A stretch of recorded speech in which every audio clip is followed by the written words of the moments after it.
Sir sir sir sir sir sir এক minute এসব কি হচ্ছে? স্যার আপনি সিআইডি অফিসার অভিজিৎ না?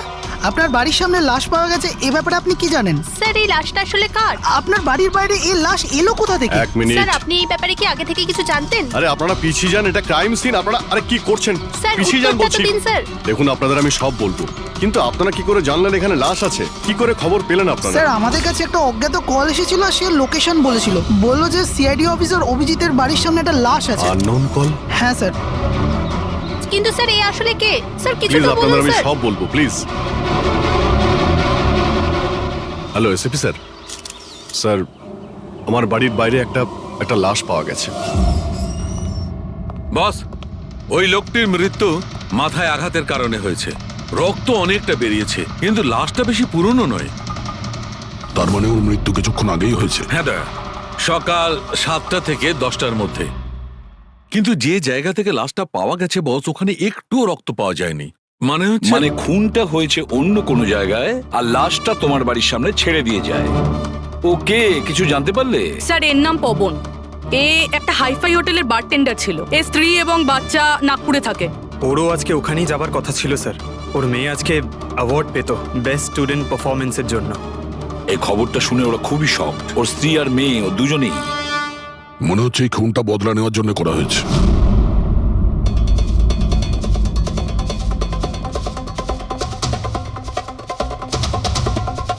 এই দাঁতের ব্যাপারটা কি? আমি জানি স্যার। এই পবনকে আমি খুব ভালো করে চিনি স্যার। এ আমার অনেক পুরনো বিশ্বাসী খোঁচর ছিল। কি? হ্যাঁ ভাই, এ আমাকে অনেক ইনফরমেশন দিত। এর জন্য আমি অনেক আসামিদের ধরতে পেরেছিলাম। স্যার তাহলে এই দাঁতটা? খেপানোর জন্য, উপহাস করার জন্য, এটা দেখানোর জন্য যে ওর মুখটা খোলা উচিত হয়নি। তার মানে এই কথা সত্যি যে এটা বদলা নেওয়ার জন্য করা হয়েছে। যাদেরকে পবন গ্রেপ্তার করিয়েছিল তাদের মধ্যে কেউ ওকে মেরে দিয়েছে। কিন্তু স্যার এই পবন যে অভিজিৎ স্যারের ইনফরমার, এই কথাটা অন্যরা জানলো কিভাবে? হ্যাঁ, মানে সিআইডিতেও আমাদের ইনফরমার কে আছে আমরা অন্যরা কেউ জানি না। তাহলে ওই খুনি কি করে জানলো যে পবন একজন ইনফরমার? শুধু খুনি জানতে পারেনি স্যার, পুরো দেশ জানতে পেরে গেছে স্যার। এই দেখুন, এইমাত্র পাওয়া খবর অনুযায়ী পেশায় ওয়েটার পবন কুমার সিআইডির একটা খোঁচর ছিল। আজ সকালে পবন কুমারের লাশ সিআইডি অফিসার অভিজিতের বাড়ির সামনে থেকে পাওয়া যায়। ওনার হত্যার পেছনে তাদেরই হাত থাকার সম্ভাবনা, যাদেরকে ওনার সাহায্যেই সিআইডি গ্রেপ্তার করেছিল। এই খবরটা মিডিয়াতে পৌঁছলো কি করে? বাড়ির বাইরে যে রিপোর্টাররা ছিলেন ওনারাই বললেন যে আননোন কেউ ফোন করে এটা বলেছে। না স্যার, এই অচেনা লোক আর কেউ নয়, খুনি নিজেই। ও সমাজে আমাদের বদনাম করার জন্য এগুলো করেছে স্যার। সিআইডি কি এ ব্যাপারে খোঁজ নিতে আরে পারবে? ভাই বন্ধ করো, জানার জন্য দেখতে থাকুন। এসব কিছু আমার জন্যই হয়েছে। ওর সুরক্ষার দায়িত্ব আমার ছিল, আমার জন্যই ও মারা গিয়েছে। দেখো অভিজিৎ, যেটা হয়েছে সেটা তো আমরা বদলাতে পারবো না, কিন্তু একটা কথা তো পরিষ্কার, যে এটা করেছে না তাকে আমরা ছাড়বো না। অভিজিৎ, ওর সঙ্গে তোমার শেষবার কথা কবে হয়েছিল? মানে এটা তো নয় যে ও তোমাকে কোনো ইনফরমেশন দিতে চাইছিল আর সেই কারণে ওকে মারা হয়েছে? গত সপ্তাহে ওর সঙ্গে দেখা হয়েছিল, এরকম তো কোনো কথা হয়নি। অন্য কোনো ব্যাপার আছে, নিশ্চয়ই অন্য কোনো ব্যাপার। আচ্ছা, মারা যাওয়ার আগে পবন তোমাকে কিছু লোকের ব্যাপারে ইনফরমেশন দিয়েছিল না? তোমার কি কিছু মনে আছে? স্যার পুরো রেকর্ড আছে আমার কাছে। পবন 3 বছর ধরে আমার সঙ্গে কাজ করেছে, আর এই 3 বছরে আমি ওর সাহায্যে 5 অপরাধীকে ধরেছিলাম। তার মানে এমন কেউ আছে যে পবনের উপর বদলা নিতে চাইছিল আর অভিজিৎকে চ্যালেঞ্জ করছে ও? হ্যাঁ, হতে পারে। আর এটাও হতে পারে ওই 5 জনের মধ্যে কেউ একজন যে পবনকে খুন করেছে। এই সুনীল ইন্ডিয়াতে নেই স্যার, বাকি 4 জন এখানেই আছে। সুমিত, বিক্রম, তারা আর এই রমেশ।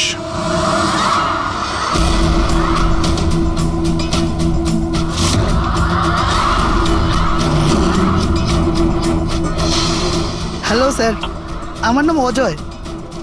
বলুন স্যার, আপনারা কি খাবেন? রমেশ, নামটা কবে বদলালি? স্যার ওদিকে গিয়ে কথা বলি প্লিজ। চল। ড্রাগসের কেসে জেল হয়েছিল না? জেল থেকে কবে বেরিয়েছিস? হ্যাঁ স্যার আমি দিব্যি খেয়ে বলছি, স্যার আমি ওসব কাজ ছেড়ে দিয়েছি। এখন আমি ওসব উল্টোপাল্টা কাজ করি না, সত্যি। আচ্ছা, তাহলে তুমি ওকে মারলে কেন? ওকে ওকে কাকে স্যার? আমি তো কাউকে মারিনি। পবনকে? ওই তোকে জেলে পাঠিয়েছিল না, তাই ওকে মেরে দিয়েছিস? না স্যার, আমি ওকে মারিনি। আমি তো কয়েক মাস আগে জেল থেকে ছাড়া পেয়েছি। আমি আর এমন কোনো কাজ করতে চাই না যাতে আমাকে আবার জেলে যেতে হয়। স্যার আমি অনেক কষ্ট করে চাকরি পেয়েছি। যদি বস আমার এই ক্রিমিনাল রেকর্ডের ব্যাপারে জানতে পেরে যায় না, তাহলে আমাকে চাকরি থেকে বার করে দেবে। Please sir. তাহলে তুমি একে মারোনি? না স্যার। আজ সকাল 7টা থেকে 10টার মধ্যে কোথায় ছিলি তুই? এখানেই স্যার, আমার আজ সকালের ডিউটি ছিল। সত্যি বলছিস? সত্যি স্যার, আপনি চাইলে স্টাফদের জিজ্ঞাসা করুন, আমি কাউকে মারিনি। আপনি ভুল লোককে সন্দেহ করছেন স্যার। ঠিক আছে, তোর কথায় বিশ্বাস করছি, কিন্তু মনে রাখবি তোর উপরে আমাদের নজর থাকবে।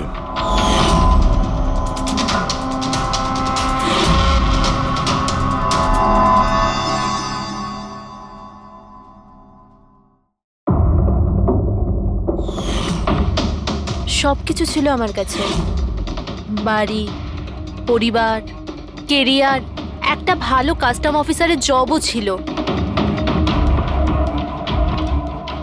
সব কিছু শেষ হয়ে গেল। শেষ হয়ে যায়নি, তুমি নিজেই নিজের হাতে সবকিছু শেষ করেছো।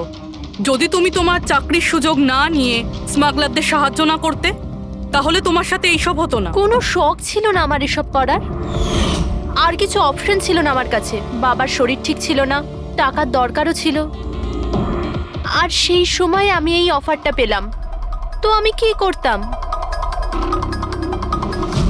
আপনি প্লিজ বসে যান। কিন্তু দেখুন না, বাবার অসুখ নয়, আমার দুশ্চিন্তাই বাবার প্রাণ নিয়ে নিল। ফ্যামিলির লোকেরাও আমাকে দোষী বানিয়ে আমার সাথে সব সম্পর্ক শেষ করে দিল। আর কিচ্ছু বেঁচে নেই, না তো আমার নিজের কেউ আছে, না তো আমার কাছে কোনো টাকা আছে। তো আমি কি করে আপনার ইনফরমারকে মারতে পারি? আর এমনিতেও আমি আগে থাকতেই আমার একটা দোষের শাস্তি পাচ্ছি, আর অন্য কোনো দোষ করতে চাই না আমি। দেখুন, আপনি প্লিজ আমাকে বিশ্বাস করুন, আমার এটায় কোনো হাত নেই। পবনের খুন তুমি করিয়েছো না? এখন তুমি নিজে বলবে না আমরা বলাবো? কে পবন যে খবর দেয়? আমি তো তোমাদেরকে খুব চালাক মনে করতাম।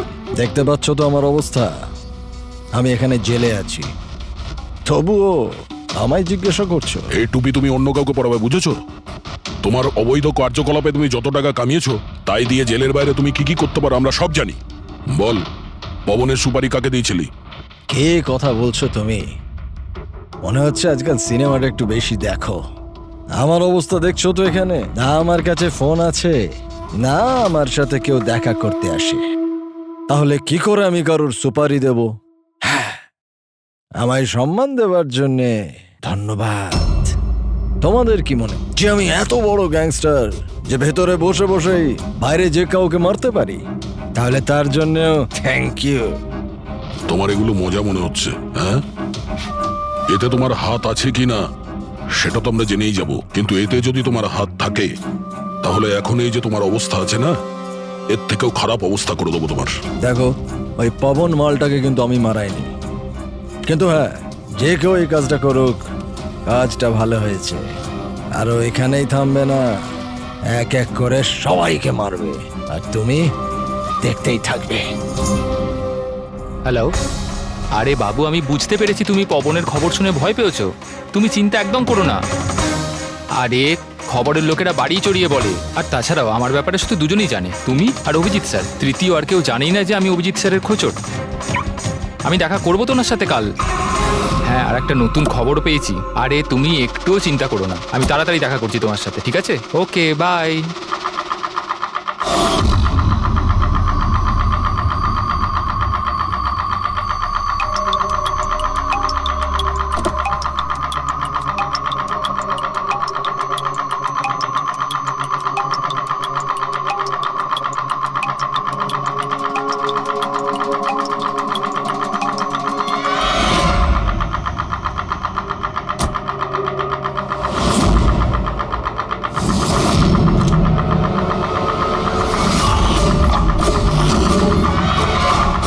কে কে ওখানে?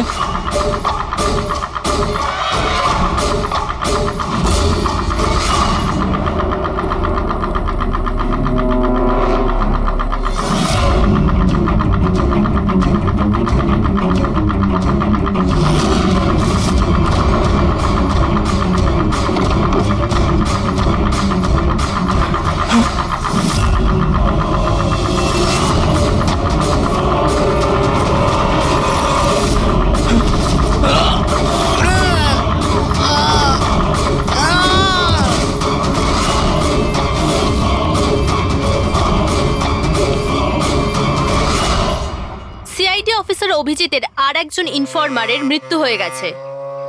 আসলে ইনি কে যিনি এক এক করে সিআইডি অফিসার অভিজিতের সব ইনফরমারকে মারছেন? আসলে এর পেছনের রহস্যটা কি?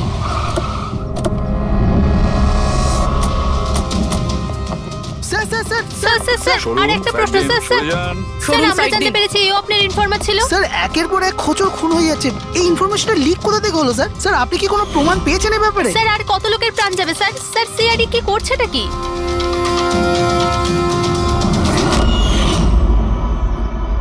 গলা টিপে মারা হয়েছে একে।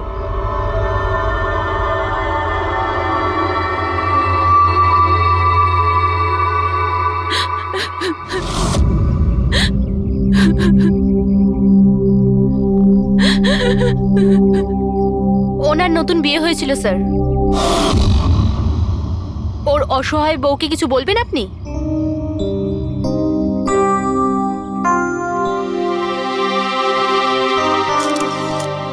তাহলে আপনি হলেন সেই অভিজিৎ, আমার অজিতের অভিজিৎ স্যার। কত ভরসা করতো আপনার উপর, আর আপনি ওকে ব্যবহার করেছেন, ওকে ধোঁকা দিয়েছেন। আপনি ওকে রক্ষা করবেন তার ভরসা দিয়েছিলেন না? কি হলো সেই ভরসা? কত টাকায় বেচেছেন ওকে? বলুন, জবাব দিন। কত টাকা পেয়েছেন আপনি নিজের বিবেক, নিজের মনুষ্যত্ব বেচার জন্য? বলুন। ম্যাম প্লিজ শান্ত হন। আপনি কি জানেন আপনি কার ব্যাপারে বলছেন? মেরেছেন আমার অজিতকে। খুনি। প্লিজ ম্যাম শান্ত হন, শান্ত হন আপনি। শোনো, ওনাকে ওদিকে নিয়ে যাও। ম্যাম প্লিজ শান্ত হন, নিয়ে যাও ওনাকে। আপনি মেরেছেন, আপনি খুনি একজন। তো এ হলো ইনফরমার অজিতের ওয়াইফ, যার কান্না চিৎকার করে সিআইডি অফিসার অভিজিতের কাছে প্রশ্ন করছে। কি এটা? হ্যাঁ, এখানে কোনো মজা হচ্ছে? ক্রাইম সিন এটা। আপনারা এখান থেকে যান আর আমাদের কাজ করতে দিন। বাইরে যান। পুরবি, বডিটাকে ফরেন্সিক ল্যাবে পাঠিয়ে দাও। স্যার ওরা ঠিকই বলছে, আমার জন্যই দুজন মারা গেল। এটা তুমি কি বলছো অভিজিৎ? তুমি কিচ্ছু করোনি। কি করেছো তুমি? স্যার আমি তো কিছুই করতে পারলাম না। এরা দুজনে আমার ইনফরমার ছিল, তাই সুরক্ষার দায়িত্ব আমার ছিল, কিন্তু আমি ফেল করলাম স্যার। জানি না কেউ কিভাবে এদের ব্যাপারে জানতে পারলো। এটাই তো জানতে হবে অভিজিৎ। এই যে দুজনের মৃত্যু হয়েছে, এরা দুজনে তোমার ইনফরমার ছিল, আর এটা তো কোনো কাকতালীয় হতে পারে না। কোথা থেকে তো ইনফরমেশনটা লিক হয়েছে? হ্যাঁ, কিন্তু কোথা থেকে? এরা দুজন একে অপরকে চিনতও না স্যার। এদের ব্যাপারে যদি কেউ জানতো সেটা হচ্ছে আমি ছাড়া আর কেউ জানতো না এদের ব্যাপারে। হ্যাঁ, এরপরে খুনি জানতে পেরে গেছে। কিন্তু খুনি জানতে পারলো কিভাবে? অভিজিৎ একজন আরেকজনকে চিনতো না, তারপরেও ওদের দুজনের সম্পর্ক ছিল শুধুমাত্র তোমার সাথে, শুধু তোমার সাথে। তাহলে খুনিকে এদের ইনফরমেশন তুমি ছাড়া আর কে দিতে পারে? স্যার আপনার কি মনে না না হচ্ছে? না অভিজিৎ, আমি এটা বলতে চাইছি না। তুমি ভেবেচিন্তে বলো, তুমি এদের সমস্ত ইনফরমেশন মানে খোঁচরদের কোথায় রেখেছিলে? বাড়িতে, কম্পিউটারে, নিজের ফোনে, অফিসে, কোথাও তো রেখেছিলে। স্যার আমি ওগুলো খুব সাবধানে রেখেছিলাম। ওগুলো আমার পার্সোনাল ল্যাপটপে আছে, আমার বাড়িতে আছে, কেউ অ্যাক্সেস করতে পারবে না স্যার। তাহলে অভিজিৎ, আমাদের তোমার বাড়িতে যেতেই হবে, এটা তো জানতেই হবে এই লিকটা কোথা থেকে হয়েছিল এই সমস্ত ইনফরমেশনের। স্যার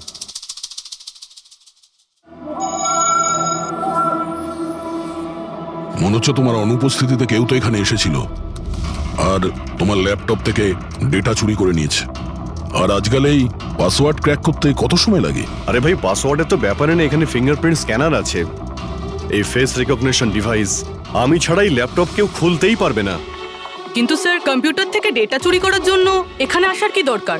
কম্পিউটারটাকে তো হ্যাকও করা যেতে পারে। হ্যাঁ হতে পারে, কিন্তু এই ল্যাপটপ থেকে নয়, কারণ এতে ইন্টারনেট কানেকশনই নেই। তাহলে এখান থেকে ইনফরমেশন বাইরে গেল কি করে? স্যার চেক করা যাক।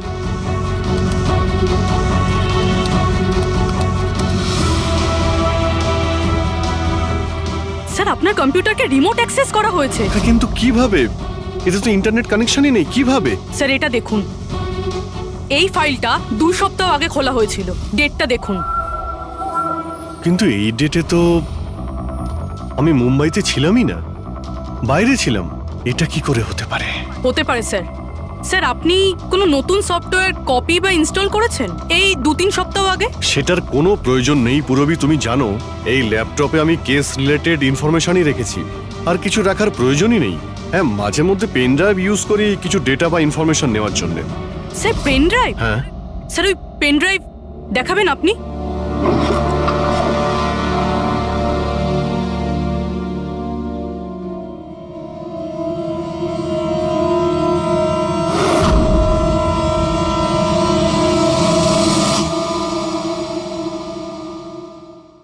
স্যার? হ্যাঁ স্যার স্যার জানতে পেরে গেছি আসলে কি হয়েছিলটা কি। কি হয়েছিল? স্যার এই সব কিছু এই পেন ড্রাইভটার জন্য হয়েছে। এই পেন ড্রাইভের জন্য? হ্যাঁ স্যার।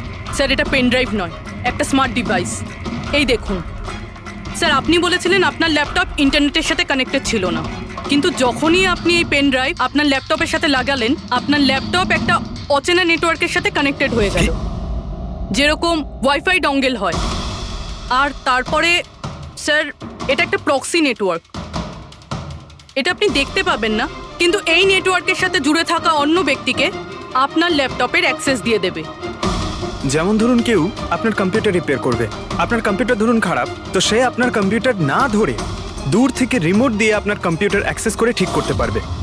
এক্স্যাক্টলি স্যার, কেউ একজন এই পেন ড্রাইভের সাহায্য নিয়ে আপনার ল্যাপটপ অ্যাক্সেস করেছে আর ইনফরমারদের ফাইল চুরি করে নিয়েছে। তার মানে সবটাই প্ল্যান ছিল। খুনি পেন ড্রাইভ তোমার আশেপাশে কোথাও প্ল্যান্ট করেছিল। তোমার কিছু মনে আছে যে এই পেন ড্রাইভ তুমি কোথায় পেয়েছিলে? আরে এটা তো আমি অনলাইনে কিনেছিলাম, একটা ভালো সস্তা অফার ছিল, আমার মেলে এসেছিল। 1 মিনিট, এই মেলটা এসেছিল। স্যার এটা তো কোনো শপিং ওয়েবসাইট। হ্যাঁ, খুব ভালো এস্টাবলিশ ওয়েবসাইট, ডিসকাউন্ট দিচ্ছিল তাই আমি 2-3টে পেন ড্রাইভ কিনে নিই।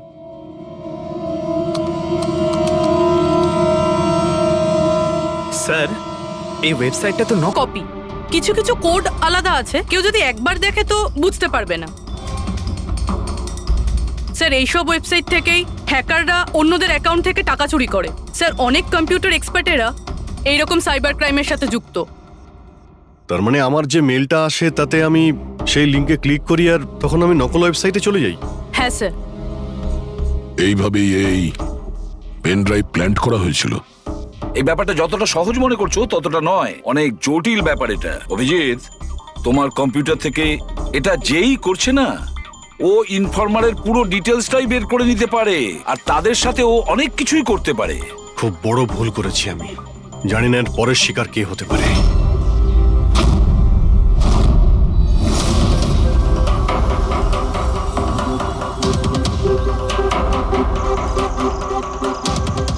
হ্যাঁ রবি। হাই স্যার, এই নিন ডিটেলস। খবর কি একদম পাকা? পাকা খবর স্যার, আমার ইনফরমেশন কখনো ভুল হয় না স্যার। স্যার খুব ডেঞ্জারাস লোক ওরা। সেটা আমি দেখে নিচ্ছি, তুমি এটা রাখো। হ্যাঁ থ্যাংক ইউ যাও, স্যার। সাবধানে যাও। By sir. স্যার কাল রাত্রিরে ড্রাগের একটা বড় ডিল হতে চলেছে, আর এই দুটো নতুন মুখ সামনে এসেছে স্যার। ঠিক আছে, তুমি যাও, পরে আমি দেখা করছি। ঠিক আছে স্যার। রবি আর কুনাল, স্যার এই দুজনের সাহায্যে আমি অনেক বড় বড় কেস সলভ করেছি, এমন কেস যার মধ্যে অনেক বড় বড় লোক জড়িত আছে। তাহলে অভিজিৎ, আমাদের যে কোনো ভাবে ওদের কাছে পৌঁছতে হবে, এর আগে খুনি ওদের কাছে পৌঁছে যাক। পুনাম। হাই কুনাল, কোথায় ছিলে তুমি? কত ফোন করেছি তোমাকে, এসএমএসও করেছি, একটাও রিপ্লাই দাওনি তুমি।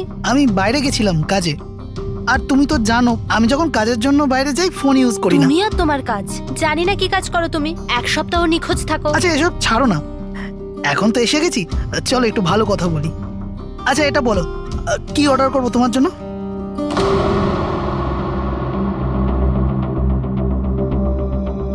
অভিজিৎ স্যার, আমি এক সেকেন্ড আসছি। Excuse me, yes. আমি একটু কাগজটা দেখতে পারি? ও শিওর। আরও একটা খোঁচরের হত্যা। সূত্র অনুযায়ী মৃত ব্যক্তি অজিত বাবু সিআইডি সিনিয়র ইন্সপেক্টর অভিজিৎ বাবুর ব্যক্তিগত খোঁচর ছিল। এক সপ্তাহের মধ্যে এটা দ্বিতীয় ঘটনা। এর আগে পবন নামে আরও এক খোঁচরের হত্যা হয়েছে। ইন্সপেক্টর অভিজিতের ওপর নিজের খোঁচরদের ও ইনফরমেশন লিক করার অভিযোগ আনা হচ্ছে। ইন্সপেক্টর অভিজিতের অন্যান্য খোঁচরদেরও প্রাণ বিপদে বলে হচ্ছে। হে ভগবান, এটা হতে পারে না। কি কি হতে পারে না? এই খবর। আই নো, কত খারাপ বিষয় না? যারা নিজেদের প্রাণ বিপন্ন করে আমাদের জন্য কাজ করে তাদেরই প্রাণ নিয়ে ব্যবসা। ইন্সপেক্টর অভিজিৎ এটা কি করে করতে পারেন? কুনাল, কি হয়েছে তোমার?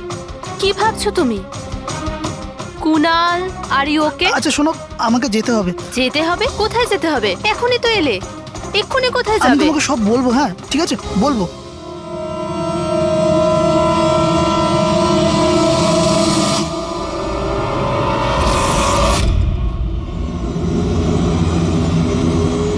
অটো,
আমাকে মেরো না, ছেড়ে দাও স্যার। কুনাল, আমি অভিজিৎ।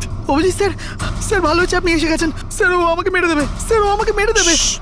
দেখো, শান্ত হও, এখানে কেউ নেই, বুঝেছো? আমরা থাকতে কেউ কিচ্ছু করতে পারবে না, ঘাবড়িও না। কুনাল, আমি তোমাকে সেফ হাউসে নিয়ে যাব। ওখানে তোমার কাছে কেউ পৌঁছতে পারবে না। স্যার, রবির ফোনের লোকেশন এখানটাই দেখাচ্ছিল।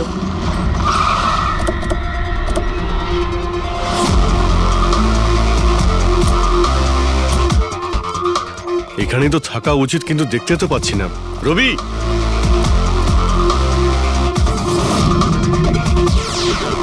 রবি,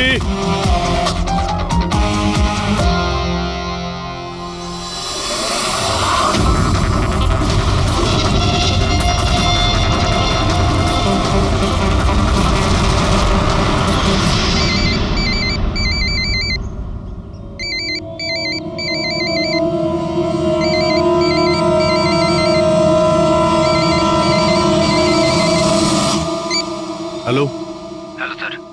রবি, রবি কোথায়? তুমি কোথায় পালাচ্ছ?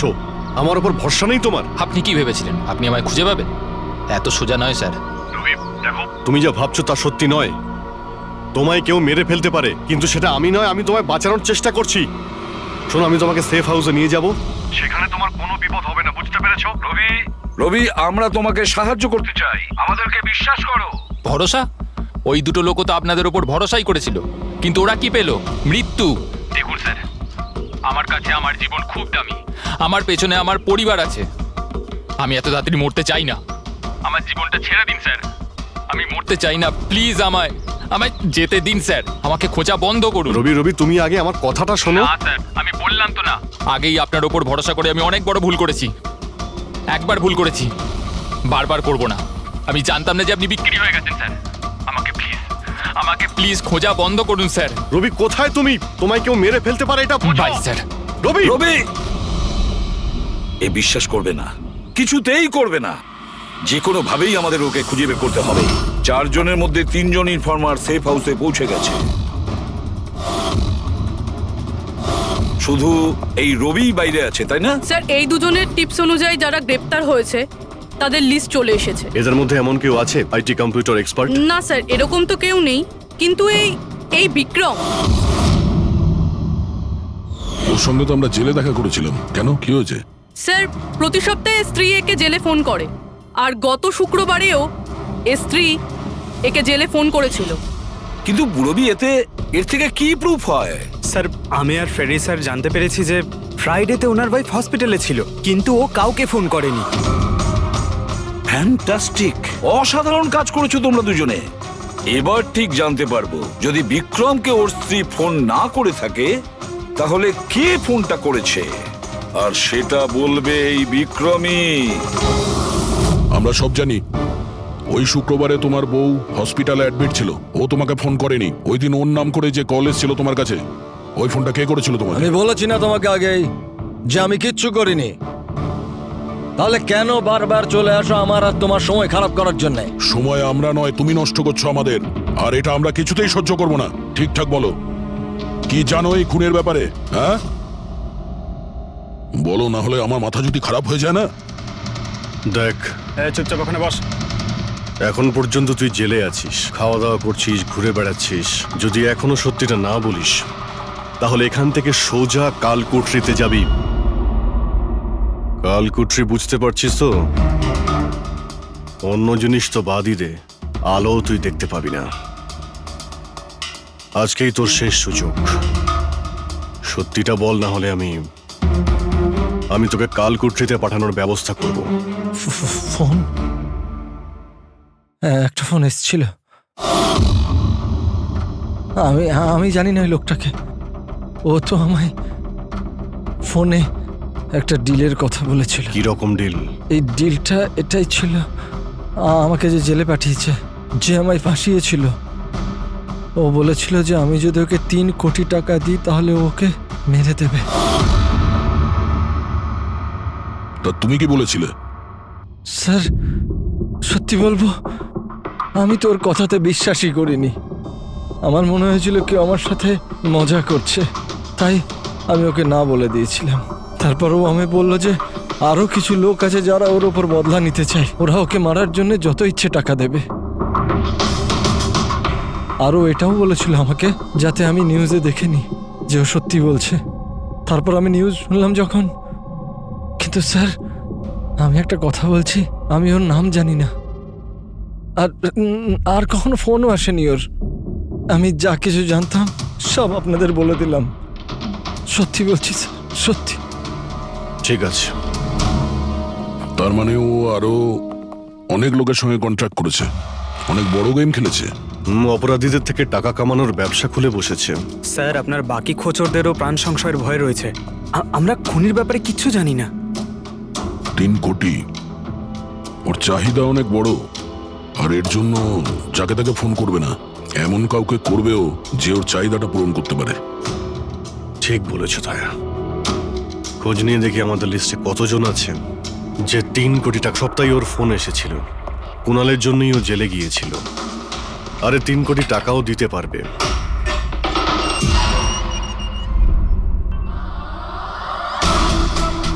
নিজের বদলাটা পূরণ হওয়ার অপেক্ষা করছো কি?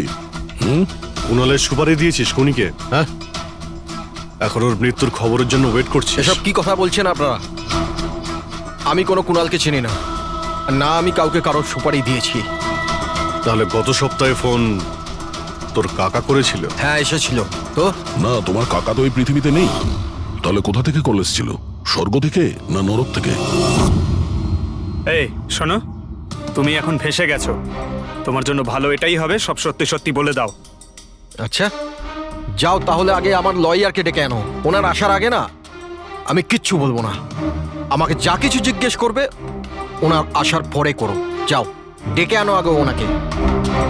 ঠিক আছে, যদি তুই এই অপশন দিস তাহলে আমরা এটাই করব।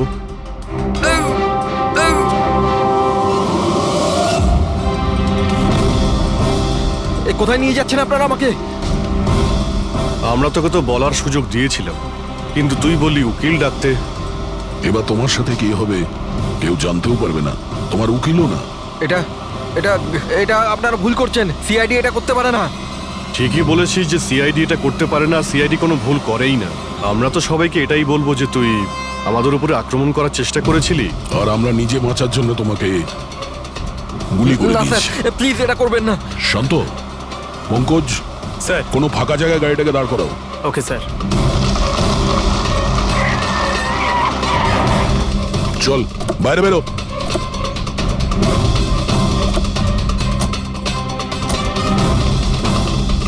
না স্যার, প্লিজ আমাকে মারবেন না স্যার। আরে চল চল, পালা পালা পালা, না যা স্যার, পালা। প্লিজ প্লিজ স্যার, পালা পালা। না স্যার, প্লিজ প্লিজ চল, স্যার, পালা। Please sir, sir please. আরে পালা। স্যার স্যার স্যার, আমি বলছি স্যার, স্যার আমি বলছি স্যার, আপনারা ঠিকই বলছেন। আমার কাছে খুনির ফোন এসেছিল স্যার। কুণালকে মারার সুপারি আমিই দিয়েছিলাম স্যার।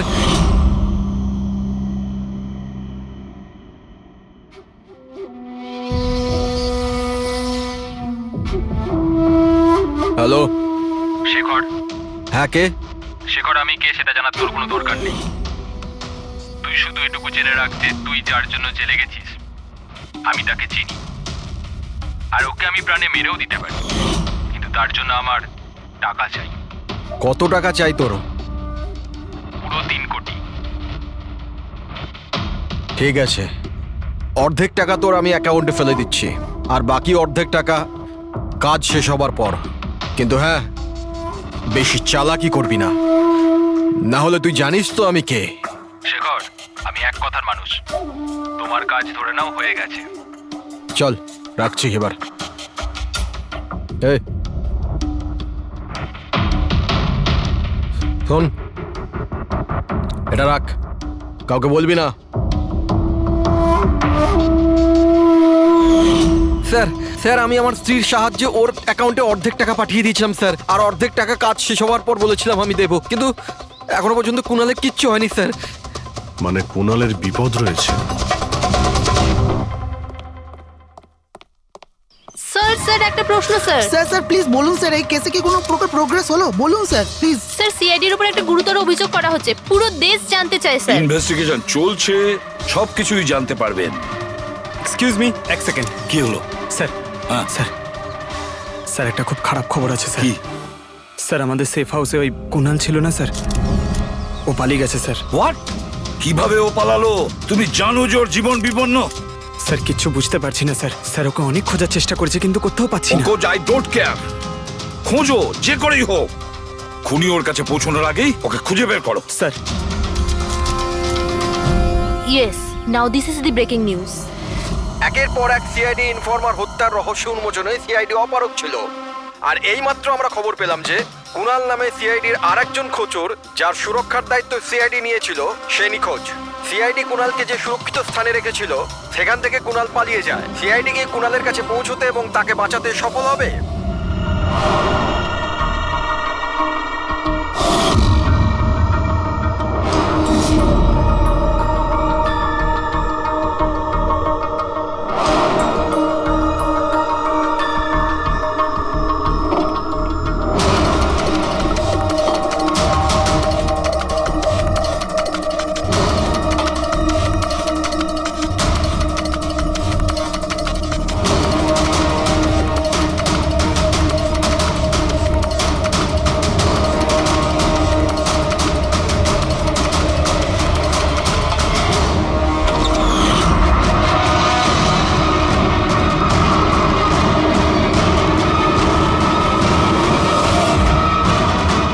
কে তুমি?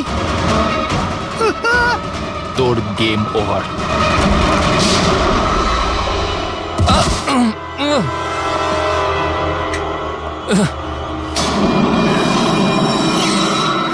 রবি তুমি?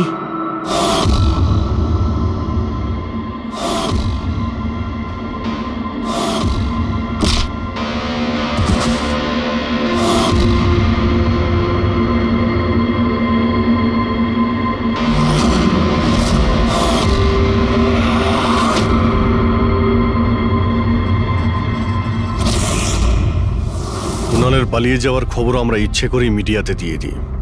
আমরা জানতাম খুনি যখন ওর সুপারি নিয়েছে, ওকে মারার জন্য অবশ্যই আসবে। আর সেটাই হচ্ছে, মিডিয়া খবর ছড়িয়ে দিয়েছে, আর সেটা শুনতে শুনতে তুমি এখানে চলে এসেছো। তুমি এখানে নিজে আসোনি, তোমাকে আনা হয়েছে। আমরা জানতাম তোমার কাছে ইনফরমারদের লিস্ট আছে, আর ওখানে কুনালেরও নাম ছিল। আর কম্পিউটারের ব্যাপারে তুমি তো অনেক জানোই। তুমি কুনালের নাম্বার ট্র্যাক করলে আর এখানে চলে এলে। রবি, তুমি এটা কেন করলে? তোমার উপরে আমি ভরসা করেছিলাম। ওরা তোমার কি ক্ষতি করেছিল? কেন মারলে ওদের? আপনার ইনফরমার পবনের জন্য। ও আমার জীবনটা শেষ করে দিয়েছিল। ওরই জন্য আমার প্রেমিকা তারা গ্রেফতার হয়। আমি ওর থেকে বদলা নিতে চেয়েছিলাম, কিন্তু তখন এটা জানতাম না যে তারার ইনফরমেশন কে লিক করেছে। আমি যেমন তেমন করে ওদের কাছে পৌঁছতে চাইছিলাম। আর তারপর কি? আমি একটা প্ল্যান করলাম। আমি যদি আপনার সাথে জয়েন করি তাহলে ওই খোঁচড়গুলোর কাছে আমি পৌঁছতে পারবো। আমি আপনার সাথে দেখা করলাম, আপনার জন্য কাজ করতে শুরু করলাম, আপনাকে ইম্পর্টেন্ট ইনফরমেশন দিতে লাগলাম যাতে আপনি আমাকে বিশ্বাস করেন। নিজের সেফটির বাহানা করে আপনার থেকে ওই ইনফরমারদের সম্বন্ধে জানতে শুরু করলাম। আমি যেমন করে হোক ওই লিস্টটা পেতে চাইছিলাম যেখানে ওই ইনফরমারদের ব্যাপারে পুরো ইনফরমেশন ছিল। তারপর ওই অনলাইন অফার, ওই পেন ড্রাইভ, পবনের মৃত্যু, আর আমি আমার বদলা পুরো করলাম স্যার। পুরো করলাম আমার বদলা। পবনের পর তুমি অজিতকে কেন মেরেছো? আর শেখরের থেকে টাকা নিয়ে তুমি কুণালকে কেন মারতে চাইছিলে? টাকার জন্য। পবনকে খোঁজার সময় আমি এটা বুঝতে পেরেছিলাম যে আমার মতো অনেক লোক আছে যারা এই খোঁচরগুলো থেকে বদলা নিতে চায় এবং যা খুশি করতে পারে। ব্যাস, আর কি। আমি ওরকম ক্রিমিনালদের সাথে যোগাযোগ করলাম, ইনফরমেশন বের করা শুরু করলাম।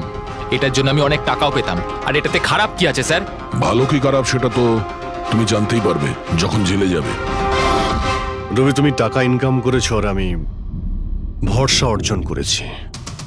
আমার ভরসা তো কাজে এলো, কিন্তু তোমার এই টাকার তোমার কোনো কাজে লাগবে না।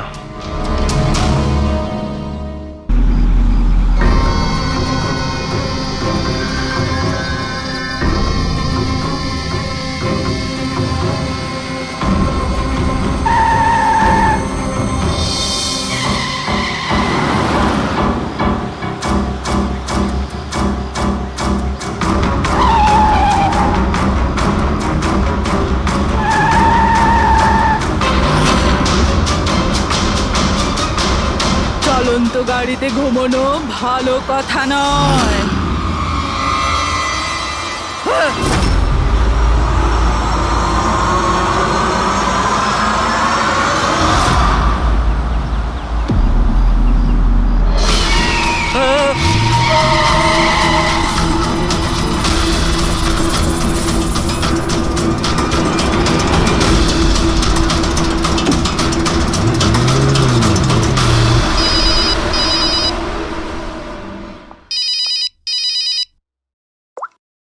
হ্যাঁ বিনীত। লীলা হেল্প মি, লীলা, লীলা হেল্প মি। কি হয়েছে বিনীত? তুমি এত টেনশনে কেন? লীলা, এরা আমাকে মেরে ফেলবে। লীলা, কে মেরে ফেলবে বিনীত? তুমি কার কথা বলছো? লীলা, আই থিংক আমি জীবনে আর কখনো তোমার সাথে দেখা করতে পারবো না। লীলা, বিনীত, বাজে বকা বন্ধ করো। কোথায় তুমি? তোমার এক্সাক্ট লোকেশন বলো। আমি বাস স্ট্যান্ড রোডে আছি, পুরনো পোস্ট অফিসের কাছে। বিনীত, একটা কাজ করো, তুমি ওখানেই থাকো। আমি ট্যাক্সি নিয়ে এক্ষুনি তোমাকে ওখানে নিতে যাচ্ছি। হ্যালো লীলা। হ্যালো বিনীত, তুমি ঠিক আছো? আরে এই ফোনটাও না। হ্যালো লীলা। এই ফোনটাও এক্ষুনি কাটার ছিল।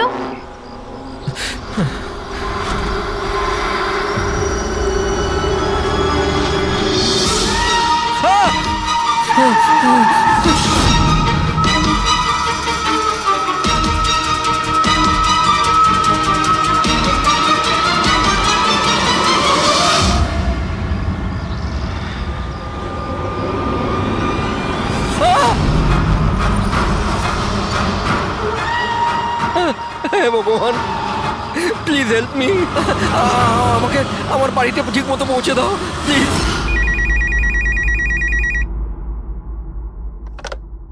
Hello, CID bureau. Hello ma'am. Ma'am please আমাকে হেল্প করুন। ম্যাম, আমার স্বামী এই মুহূর্তে খুব বড় বিপদের মধ্যে আছে। কি স্যার? কি হয়েছে নাকি ওনার? ম্যাম, ওর প্রাণ সংশয় হয়েছে। কেউ ওকে মারতে চায়। ম্যাম প্লিজ ওনাকে বাঁচিয়ে নিন ম্যাম, প্লিজ।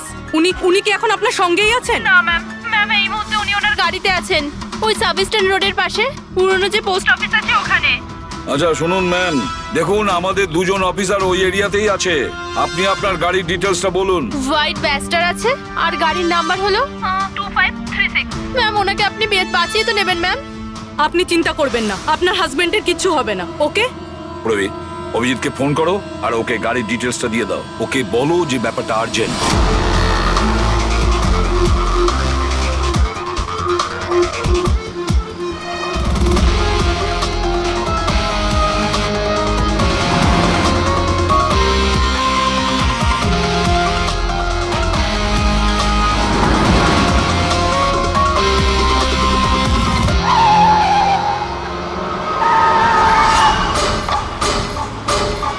হ্যাঁ হ্যাঁ এই নাম্বারটাই। ও গাড়ি এইভাবে কেন চালাচ্ছে? এ তো অ্যাক্সিডেন্ট করে দেবে।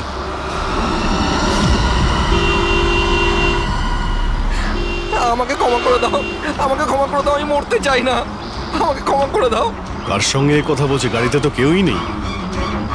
আরে বিনীত, কার সঙ্গে কথা বলছো? গাড়িতে তো কেউ নেই। হয়ে গেছে তোমরা, তোমরা দেখতে পাচ্ছ না এতগুলো লোক আমাকে ডাকছে? করছে কি?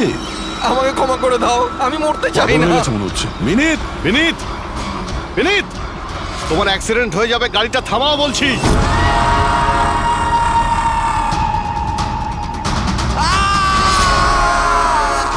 আঙ্কেল আমার সাথে খেলো না, খুব মজা হবে। বিনীত গাড়ি থামাও, সাইডে দাঁড় করাও।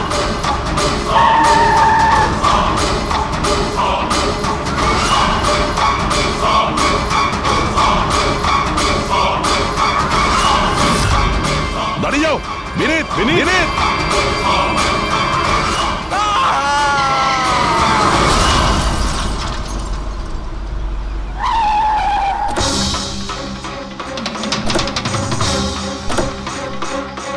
বিনীত, ও নো, এ তো মারা গেছে। স্মেল আসছে।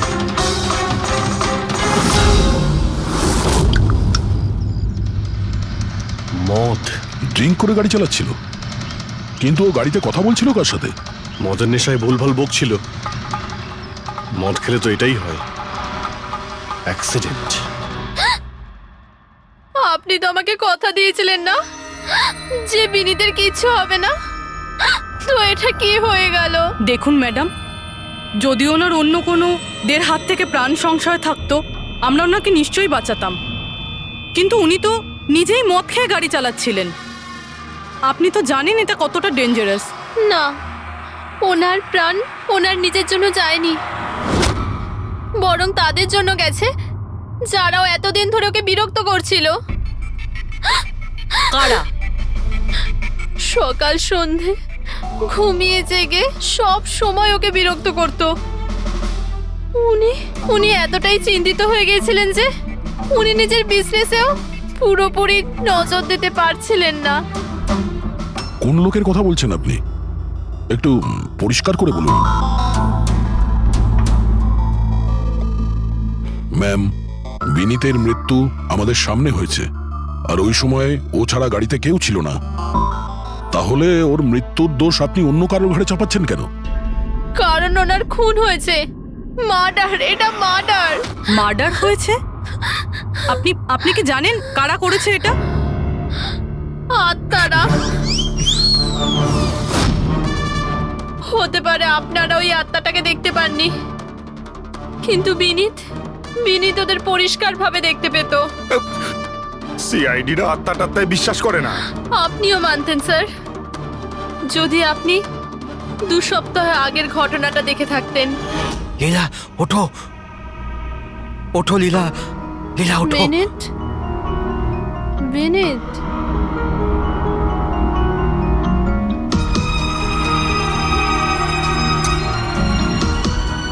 বিনীত,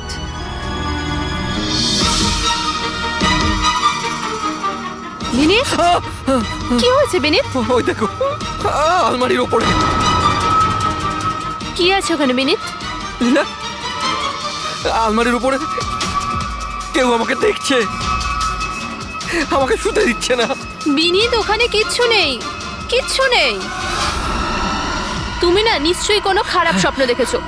চলো শোবে চলো। আমি কোনো স্বপ্ন দেখিনি। ওই দেখো এখনো দেখছি আমাকে। তুমি কেন দেখতে পাচ্ছ না? বিনীত ওখানে কিচ্ছু নেই। তোমার শরীর ঠিক নেই বিনীত, চলো তুমি এসে শুয়ে পড়ো। চলো, কিচ্ছু নেই বিনীত। তুমি না খারাপ স্বপ্ন দেখেছো, তার জন্য এরকম হচ্ছে। সরি সরি, আমাকে ক্ষমা করে দাও প্লিজ। 1 মিনিট। আর এই বিনীত কি কারণে ক্ষমা চাইছিল? এটা তো আমিও জানি না স্যার। বিনীত কাজ কি করতো? স্যার ওনার কোম্পানি হসপিটালে মেডিকেল ইকুইপমেন্ট সাপ্লাই করতো। আপনি শিওর যে ওই বিনীতকে খুন আত্মাই করেছে? স্যার আমার আগে তো এটা মনে হয়নি, কারণ না তো আমি কোনোদিন কোনো আত্মা দেখেছি আর না কোনোদিন কোনো আওয়াজ শুনেছি। কিন্তু পরে পরে আমার বিনীতের কথাই বিশ্বাস হতে লাগলো যেও সত্যি কথা বলছে।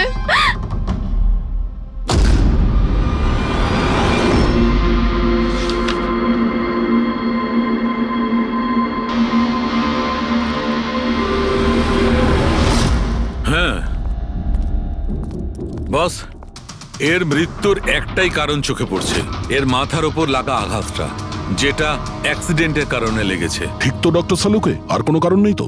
হ্যাঁ, দয়া, ভিসারের স্যাম্পলকে চেক করা এখনো বাকি আছে, কিন্তু প্রাইমা ফেসি তো এটাই বলছে মৃত্যুর কারণ অ্যাক্সিডেন্ট।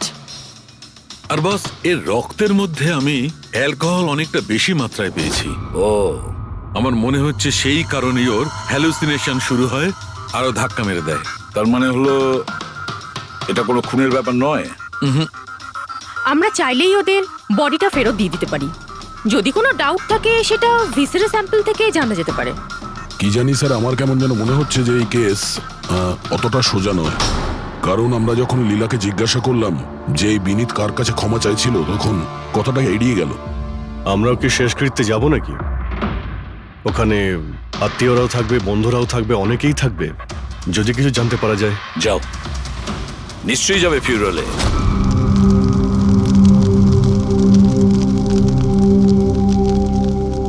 ঠিকই হয়েছে, মরে গেছে। খারাপ লোকেদের সাথে এটাই হওয়া উচিত। তুমি একদম ঠিক বলেছো, এই ধরনের লোকের এরকমই মৃত্যু হওয়া উচিত। ব্যাস আর ওই দিনটার অপেক্ষা করছি যেদিন ওই দুজনেরও চিতা জ্বলতে দেখব। ওই দিন আমি তোমাদের দুজনকে অনেক বড় পার্টি দেব। কি সমস্যা কি তোমার? হ্যাঁ, এখানে একটা শোক পালন করার জায়গায় উৎসব পালনের কথা বলছো তোমরা? কেন করব না উৎসব? আরে আসল উৎসব তো সেদিন হবে যেদিন এই দুজনেরও চিতা জ্বলবে।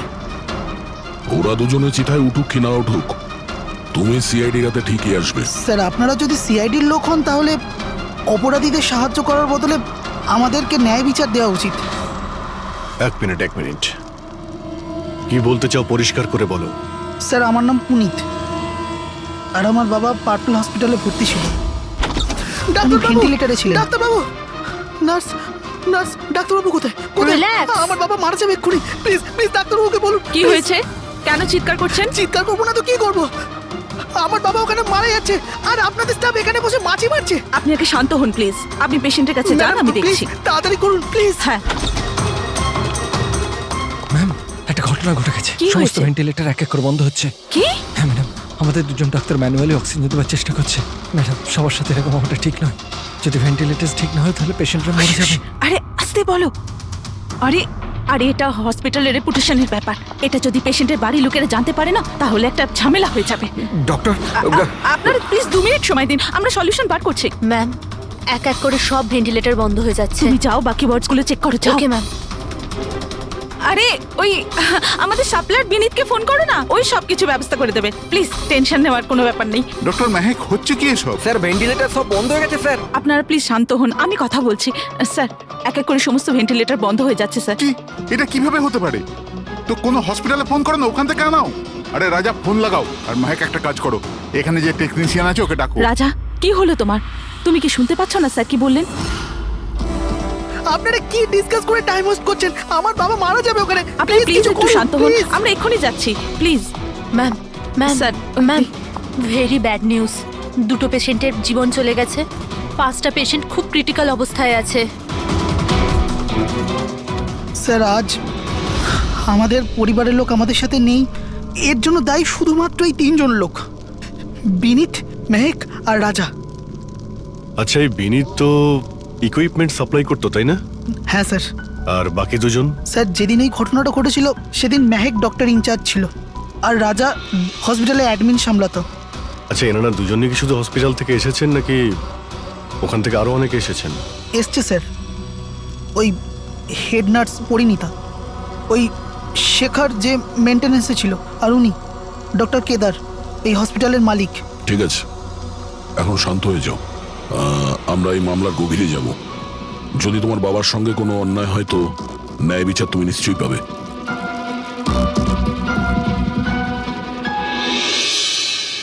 এখন বুঝতে পারছি বিনীত ক্ষমা চাইছিল কেন। আমাকে ক্ষমা করে দাও, আমি মরতে চাই না, আমাকে ক্ষমা করে দাও। আর এটাও বুঝতে পারছি যে বিনীতের মৃত্যুতে সবাই এত খুশি কেন। তার মানে বিনীতের মৃত্যুর কারণ যে কেউ হতে পারে। আর বিনীতের পরে খুনির পরের শিকার এই এদের দুজনের মধ্যে কেউ হতে পারে।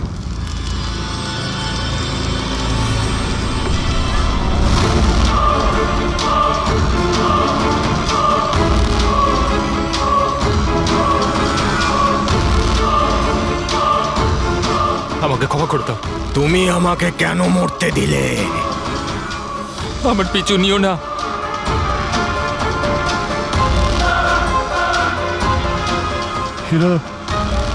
এরা কথা কার সঙ্গে বলছে? আমার পিছু নিও না। আর সেই কাল্পনিক লোকগুলোর সঙ্গে যার সঙ্গে বিনীত কথা বলছিল। চাইলে তুমি আমাকে বাঁচাতে পারতে, কেন মরতে দিলে আমাকে? এবার তুমিও মরার জন্য তৈরি হয়ে যাও। আর এই মহিলারও একই কেস মনে হচ্ছে। ছাড়, ছাড় আমায়, ছাড় আমায়, আগুনের দিকে টানিস না। আমার কোনো দোষ নেই এতে। ছাড়, ছাড়, ছাড়, ছাড় আমায়, ছাড় আমায়, ছাড়, ছাড়, টানিস না আমায় আগুনের দিকে, ছাড়। আরে কি করছো নাকি? কি করছো? এদিকে এসো। আরে তুমি কি করছিলে? হ্যাঁ, আমি একটু ডিস্টার্ব আছি, এতে আপনারা কি করবেন? আমার ডিস্টারবেন্সের সাথে আমায় নিজেকেই লড়তে হবে। তুমি এদিকে এসো, একটু দূরে দাঁড়াও, ওই দিকটায় যাও। তাহলে অনেক লোক আছে যারা বিনীতের মৃত্যু সংবাদ শুনে আনন্দিত। হ্যাঁ হ্যাঁ স্যার। আর এখন ওরা মেহেকার রাজার মৃত্যুর খবর শুনতে চাইছে। রাজা আর মাহাকের ব্যবহারটাও খুব একটা নর্মাল লাগছিল না স্যার, অনেকটা ভয়ে ভয়ে ছিল স্যার, বিনীতের মতো। স্যার, ভিসেরা স্যাম্পলের রিপোর্ট চলে এসেছে। গুড। কোনো গন্ডগোল আছে? হ্যাঁ, একজন সাধারণ মানুষের রক্ত যতটা লাল হয়, বিনীতের রক্ত তার থেকে অনেক বেশি লাল ছিল। ও, এখন বুঝতে পারছি যে বিনীত কেন আত্মা দেখতে পেল। কেন স্যার? পুরবী, মানুষের রক্ত যখন সাধারণের থেকে অনেক বেশি লাল হয়, তার মানে এইটা দাঁড়ায় যে ওই মানুষটি অনেক বেশি দীর্ঘ সময় ধরে কার্বন কম্পাউন্ডের সংস্পর্শে ছিল। আর এই কার্বন কম্পাউন্ডের কারণেই ওর হ্যালুসিনেশন হতো ভীষণ ভাবে। তার মানে কেউ জেনে শুনে বিনীতকে ওই কার্বন কম্পাউন্ডের সংস্পর্শে এনেছিল, যার ফলে বিনীতের মানসিক অবস্থা খারাপ হয়ে গেল আর ওর মৃত্যুর কারণও হয়ে গেল। স্যার, খুনি এই কার্বন কম্পাউন্ড পেল কোথায়? এই আমাদের আশেপাশেই সব জায়গায় কার্বন কম্পাউন্ড ছড়িয়ে আছে।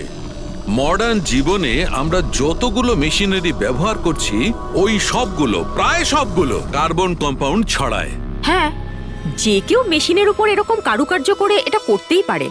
তার মানে বিনীত গাড়িতে বসার আগে এরকম কোনো কেমিক্যালের সংস্পর্শে এসেছিল, যার জন্য ওর এইসব হ্যালুসিনেশন এইসব হচ্ছিল। স্যার ঠিক কথা বস। গাড়িটার এক্সস্ট সিস্টেমটা চেক করতে হবে। গন্ডগোলটা ওখানেই হয়েছে।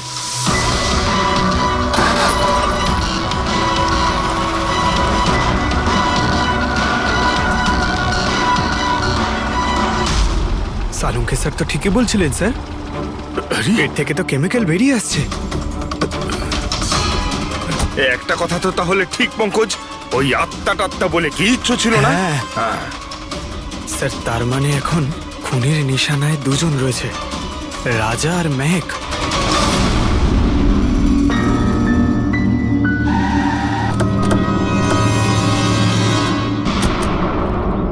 শ্মশানে রাজার ব্যবহারটা খুব একটা ঠিক ছিল না। এখনো ওর মানসিক অবস্থা ঠিক নয়। আরে স্যার, দরজা তো খোলা। আচ্ছা, খুনি রাজার কাছে পৌঁছে যায়নি তো? এসব কি হচ্ছে? ক্যান্ডেলস।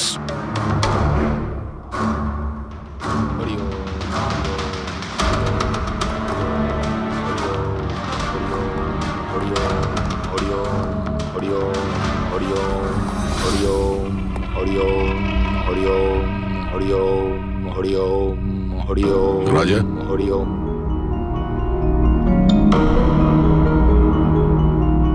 এখন ঠিক আছো?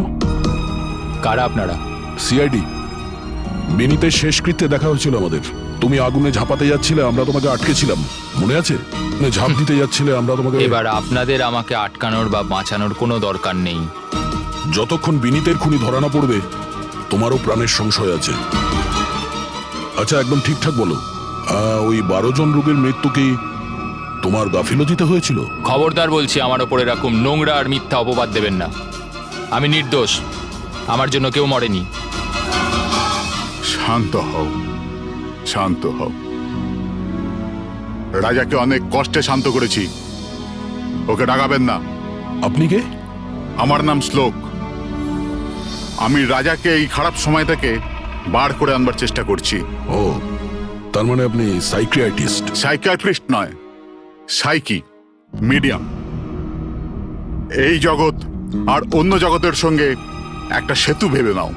অন্য জগৎ? অন্য আবার কোন জগৎ? ওই আত্মাদের জগৎ। যদিও আমরাও একটা মাধ্যম। অপরাধ দুনিয়া থেকে নিয়ে জেলের ভেতর গারদের পেছনে পৌঁছানোর পুল। আপনারা আমাকে জেলে পাঠাবার চেষ্টা করছেন কেন? আমি তো রাজাকে আত্মাদের থেকে বাঁচাবার চেষ্টা করছি। রাজাকে আত্মার থেকে নয়, কেমিক্যাল পয়জন থেকে বাঁচানোর দরকার। আর বন্ধ করো তোমার এই ঢং, বুঝেছো? স্যার, ও কোন দিকে ইঙ্গিত করছে? ওই বুড়ো লোকটার দিকে, যে এসির নিচে দাঁড়িয়ে রয়েছে। ও কার কথা বলছে? আমি তো কাউকে দেখতে পাচ্ছি না। আমিও দেখতে পাচ্ছি না। মানুন বা না মানুন, এই ঘরের মধ্যে কোনো শক্তিশালী আত্মা আছে যে রাজার ক্ষতি করতে চাইছে। এক্ষুনি জেনে যাবেন।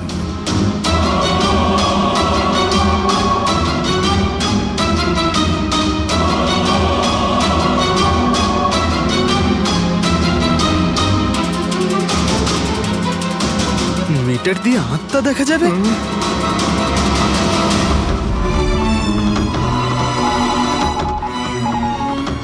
দেখলেন, ওই আত্মাটা এসির পাশেই আছে।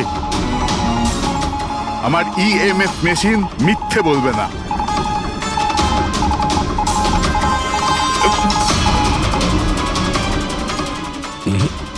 তবে আমাদের ওই মিটার ভুল হতে পারে না, বুঝলে? ফ্রেডি, মনে হচ্ছে রাজারও কার্বন কম্পাউন্ডের অ্যাকশন ওর গাড়ির থেকেই হয়েছে। একটা কাজ করো, এই মিটারটা নিয়ে যাও, ওর গাড়িটা চেক করো। ফ্রেডি। পঙ্কজ, তাহলে বলো, তুমি বিনীতের ফিউরিনালে কি দেখেছো? আমি কাউকে দেখিনি, আমি কিছু দেখিনি। মিথ্যা কথা বলো না। যদি কিছু দেখেই না থাকো তাহলে পালালে কেন? আমি মিথ্যে বলছি না, আমি সত্যি কাউকে দেখিনি। আচ্ছা, হাসপাতালে যে 12 জন মারা গিয়েছিল সেটা কি তোমার গাফিলতির জন্যই হয়েছিল? আমার গাফিলতিতে? দেখুন, আমার দ্বারা যতটা সম্ভব আমি সব চেষ্টা করেছি। আমি ডাক্তার কেদারের সঙ্গে কথা বলেছিলাম, কিন্তু উনি তো কোনো অ্যাকশনই নিলেন না। তাহলে আমি আর কি করতে পারি? আচ্ছা, তার মানে হলো এটা ডক্টর কেদারের ভুল। ওনার থেকেও তো বেশি দোষ ছিল ওই রাজা। ওর একবার দেখা উচিত ছিল যে ভেন্টিলেটরস গুলো কাজ করছে কি না, ওগুলো সময় মতো সার্ভিসিং হচ্ছে কি না। তাহলে কি দোষী রাজা? রাজা আর বিনীত দুজনেই। বিনীতেরও ভেন্টিলেটর সাপ্লাই করার আগে দেখে নেওয়া উচিত ছিল যে ওগুলো ঠিকঠাক কাজ করছে কিনা। কতগুলো জীবন নির্ভর করছিল ওই ভেন্টিলেটরসগুলোর উপরে। মনে হচ্ছে রাজা আর বিনীতের জন্য তোমার মনে অনেক রাগ আছে। বিনীতের মৃত্যুতে নিশ্চয়ই খুশি হয়েছো তুমি। এটা কি বলছেন আপনি? একদমই না। আমি একজন ডক্টর আর আমার কাজ হলো একজন পেশেন্টের জীবন বাঁচানো। কারণ মৃত্যুতে আমি কি করে খুশি হব?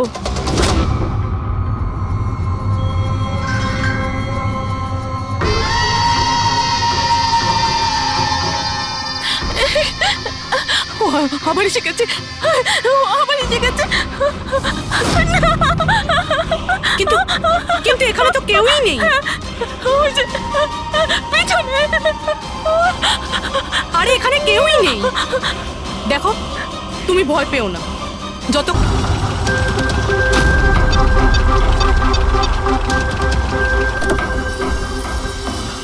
গাড়ির এসিতে তো কার্বন কম্পাউন্ড নেই। বাড়ির ভেতরে গিয়ে দেখা যাক, চল।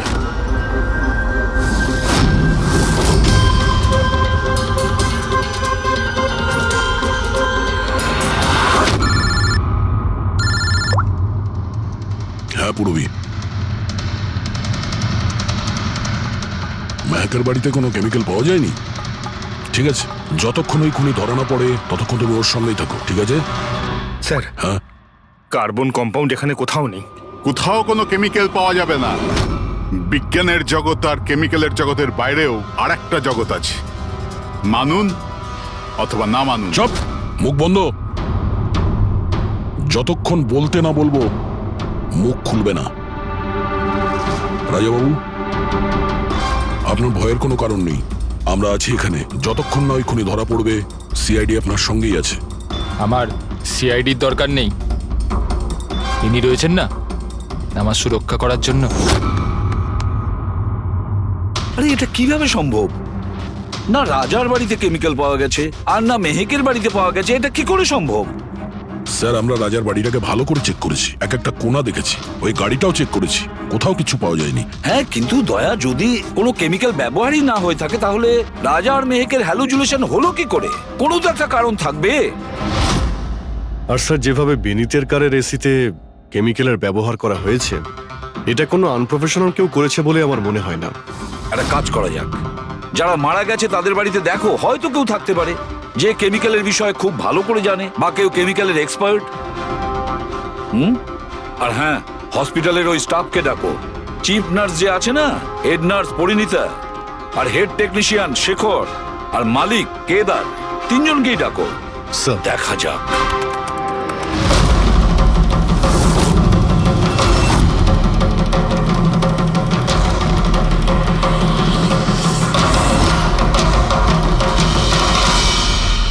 তোমার নাম শেখর, তাই তো? Yes sir. হসপিটালের হেড মেকানিক, মেইন টেকনিশিয়ান। তার মানে হসপিটালে যদি কোনো মেশিনে প্রবলেম হলে সবার প্রথমে তোমার কাছে খবর আসে। হ্যাঁ স্যার, ঠিক। তাহলে হসপিটালের ভেন্টিলেটর খারাপ ছিল সেটা তুমি জানতে না? স্যার, প্রথম থেকেই জানতাম। তাহলে কেন কিছু করনি? কাউকে কিছু বলনি কেন? হ্যাঁ স্যার, এতে আমার কোনো দোষ নেই। তাহলে কার ভুল ছিল? স্যার, আমি প্রথমেই মেহেককে ভেন্টিলেটরের ব্যাপারে বলেছিলাম যে ভেন্টিলেটরসে প্রবলেম আছে আর যে কোনো সময় খারাপ হতে পারে। এটা তুমি ভেন্টিলেটর বন্ধ হওয়ার আগেই জানিয়েছিলে? ইয়েস স্যার, এক সপ্তাহ আগে। ম্যাম, আমি আপনাকে একটা নোটিশ পাঠিয়েছিলাম, ওয়ার্ডের ভেন্টিলেটরগুলো ঠিকমতো কাজ করছে না। ও, আমি তোমার চিঠিটা পড়েছি শেখর, তুমি টেনশন নিও না, আমি কিছু একটা করছি। কিন্তু ম্যাম, ব্যাপারটা খুব আর্জেন্ট। হ্যাঁ হ্যাঁ, আমি জানি। ডক্টর মেহেক, ইয়েস ম্যাম আপনাকে অ্যাকাউন্টস ডিপার্টমেন্টে এক্ষুনি রেখেছে। ও হ্যাঁ, আসছি। ডোন্ট ওয়ারি শেখর, আমি নিশ্চয়ই কিছু ব্যবস্থা নেব, পাক্কা। কিন্তু স্যার, উনি আমার কথাটা সিরিয়াসলি নিলেন না। হ্যাঁ, মেহেক ভেন্টিলেটরস খারাপ হওয়ার সময় পেশেন্টদের বাঁচানোর খুব চেষ্টা করেছিল, কিন্তু রাজা স্যার এত ঘাবড়ে গেলেন যে কিছু করতেই পারলেন না। শেখর বাবু, তুমি কতটা সত্যি বলছো আর কতটা মিথ্যে সেটা তো আমরা জেনেই নেব। স্যার, মেহেকের কোনো ভুল ছিল না, ও ভেন্টিলেটর খারাপ হওয়ার কথা আমাকে প্রথমেই বলে দিয়েছিল। তারপর আপনি কি করলেন? স্যার, আমি হসপিটালের অ্যাডমিন হেডকে বলে দিয়েছিলাম, রাজাকে, কারণ হসপিটালের যতগুলো মেশিন আছে, সেগুলো দেখাশোনার দায়িত্ব অ্যাডমিন হেডেরই। তাহলে এই সমস্ত কিছু আপনি রাজাকে বললেন আর আপনার দায়িত্ব শেষ হয়ে গেল। আপনি তো এই হসপিটালের মালিক, তাই না? তাহলে এভাবে দায়িত্ব শেষ হয়ে যায় কি করে আপনার? স্যার, আমি আমার দায়িত্ব পালন করেছি, সেই জন্য তো আমি নিজে গিয়েছিলাম রাজার কেবিনে। রাজা। হ্যাঁ স্যার। এসব কি করছো? আরে এগুলো দরকারি নয়। এতগুলো রোগীর শ্বাস প্রশ্বাস ভেন্টিলেটরের সাহায্যেই চলছে, আর তুমি এখানে বসে আছো। আরে কিছু করো। হ্যাঁ স্যার, আমি এক্ষুনি সাপ্লাইয়ের সাথে কথা বলে ভেন্টিলেটর চেঞ্জ করে দিচ্ছি। প্লিজ প্লিজ তাড়াতাড়ি করো। স্যার, আমি বুঝতে পারছি না যে ও ভেন্টিলেটর কেন পাল্টালো না। আমি অবাক হচ্ছি স্যার যে কেউ কেদারবাবুর দিকে আঙুল তুলছেন না। সবাই রাজা, বিনীত আর মেহকের পিছনে পড়ে আছে। সেটাই মেহকের তো, পিছনে পড়ে হসপিটালের মালিক না কেদার বাবু? তাহলে এই সমস্ত কিছুর দায়ভারও কেদার বাবু আপনার। কিন্তু স্যার, এবারে আমি নিজে গিয়ে তো ঠিক করতে পারি না ভেন্টিলেটর। স্যার, আমার কাজ হলো কনসার্ন ডিপার্টমেন্টকে ইনফর্ম করা, আর আমি সেটা করে দিয়েছিলাম। বরং আমি বিনীতের সঙ্গে নিজে কথা বলেছিলাম। আমি ওকে বলে দিয়েছিলাম যে যদি এগুলো রিপেয়ার করা যায় তো রিপেয়ার করুক, না হলে চেঞ্জ করে দিক। কিন্তু ও কোনো অ্যাকশনই নিল না। এ কোনো অ্যাকশন নেয়নি, সে কোনো অ্যাকশন নেয়নি। আপনি কি অ্যাকশন নিয়েছিলেন? আর দোষ দিচ্ছেন বিনীতকে, যে কিনা মারা গেছে, বা রাজার, যে উত্তর দেওয়ার পরিস্থিতিতে নেই। স্যার, যেটা সত্যি ছিল ওটা আমি আপনাদের বলে দিলাম। সেটা এবার মানবেন কি মানবেন না স্যার, আপনাদের ব্যাপার। পরিণীতা স্যার। হসপিটালের হেড নার্স, তাহলে তুমি হসপিটালের ব্যাপারে নিশ্চয়ই সবকিছু জানো। হ্যাঁ স্যার। তাহলে এবার সত্যি করে বলো, এই যা কিছু হয়েছে কার গাফিলতির কারণে হয়েছে? তাড়াতাড়ি বলো। হ্যাঁ স্যার, বলছি। আমার সাথে বিশ্বাসঘাতকতা করার চেষ্টা করো না রাজা। আর হ্যাঁ, যদি মেশিনে কোনো ফিজিক্যাল ড্যামেজ থাকে তাহলে সেটা ওয়ারেন্টিতে আসে না। যদি তোমার নতুন ভেন্টিলেটর চাই তাহলে তোমাকে পুরো কস্ট পে করতে হবে, বুঝেছো? আমি তোমার থেকে বাজে লোক আজ অব্দি আমার জীবনে দেখিনি। এবার থেকে না তো আমাদের হসপিটাল তোমার থেকে কিছু কিনবে, না তো শহরের আর কোনো হসপিটাল। শোনো, এসব হুমকি অন্য কাউকে দেবে। তুমি জানো না আমি কে, যা করার করে নাও।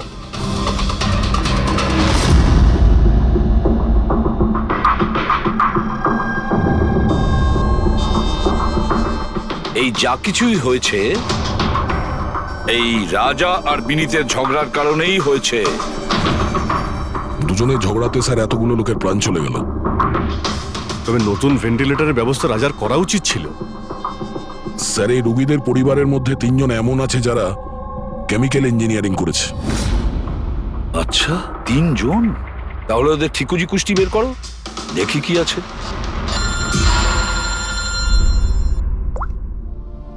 Hello ACP Pradyuman. হোয়াট?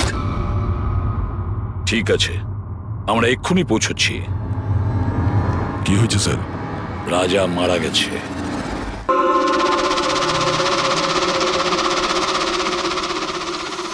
দয়া, এর মৃত্যু তো মাথায় চোট লাগার কারণেই হয়েছে। মনে হচ্ছে ছাদ থেকে লাফ দিয়েছে। হতে পারে হ্যালুসিনেশন এত জোরে হয়ে গেছে যে ঘাবড়ে গিয়ে রাজা উপর থেকে ঝাঁপ মেরে দিয়েছে। আর তুমি খেয়াল রাখছিলে না এর? এই খেয়াল রেখেছো তুমি? হ্যাঁ স্যার, রাজা তো একদম শান্ত হয়ে শুয়ে পড়েছিল। আমি কি করে জানবো যে হঠাৎ করে উঠে পড়বে আর আত্মহত্যা করে ফেলবে? যখন এটা হয়েছিল তুমি কোথায় ছিলে? হ্যাঁ স্যার, আমি অন্য ঘরে শুয়েছিলাম। তখনই আমি রাজার জোরে জোরে চিৎকার শুনলাম। আমি আত্মাদের সহ্য করতে পারছি না, আমার নিস্তার চাই, মুক্তি চাই। আর যতক্ষণ আমি ওর কাছে পৌঁছবো ততক্ষণ ও ছাদ থেকে পড়ে গেছে। বাহ, কি অদ্ভুত ব্যাপার। রাজাকে একলা রেখে তুমি নাকে তেল দিয়ে ঘুমোচ্ছিলে? হ্যাঁ, আমি তো মনস্থির করেই ছিলাম ঘুমোবো না। কে জানে কিভাবে ঘুমিয়ে পড়লাম। নিশ্চয়ই আমাকে ওই আত্মাগুলোই ঘুম পাড়িয়ে দিয়েছিল। আপনি এটা দেখুন স্যার, মিটারের রিডিং কত বেড়ে গেছে। আমারও কিন্তু একটু ক্লান্তি ভাব লাগছে স্যার। আর দ্বিতীয়বার যদি আমাকে এই মিটার দেখিয়ে দিস না তাহলে মনে রাখিস। দয়া, 1 মিনিট ভাই, একটু মিটারটা দেখি। এই নিন। এই মিটারটা আমি রাখছি। হ্যাঁ, আমি ফেরত দিয়ে দেবো পরে। ঠিক আছে স্যার, কিন্তু দিয়ে দেবেন? হ্যাঁ, দিয়ে দেবো। বরং এখন তুমি বাড়ি গিয়ে একটু আরাম করো। ক্লান্ত হয়ে গেছো, একটু দুর্বলও লাগছে। হ্যাঁ হ্যাঁ স্যার। ঠিক মতো ঘুমও হয়নি। যাও আরাম করো। এটা কি ডক্টর সালুকে? ওকে যেতে দিলেন আর এই মিটারটা রেখে দিলেন? দয়া, এই যে মিটারটা না, এটা খুব কাজের জিনিস।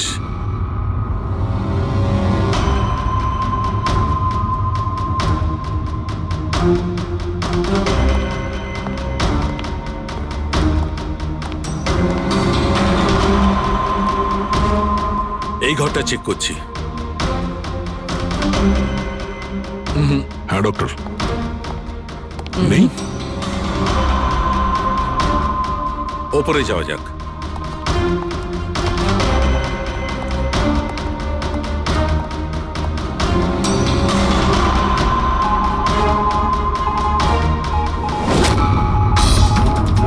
আরে সালুঙ্কে স্যার, সাবধানে, এই নিডলটা তো একেবারে জঙ্গলি ঘোড়ার মতো দৌড়চ্ছে। মাই গড, আমরা এখানে এইভাবে দাঁড়িয়ে থাকতে পারি না দয়া, আমাদের প্রোটেক্টিভ পোশাক পরতে হবে। প্রোটেক্টিভ গিয়ার্স, ওটা কি কারণে ডক্টর? আরে দয়া, আমাদের সুরক্ষার জন্য।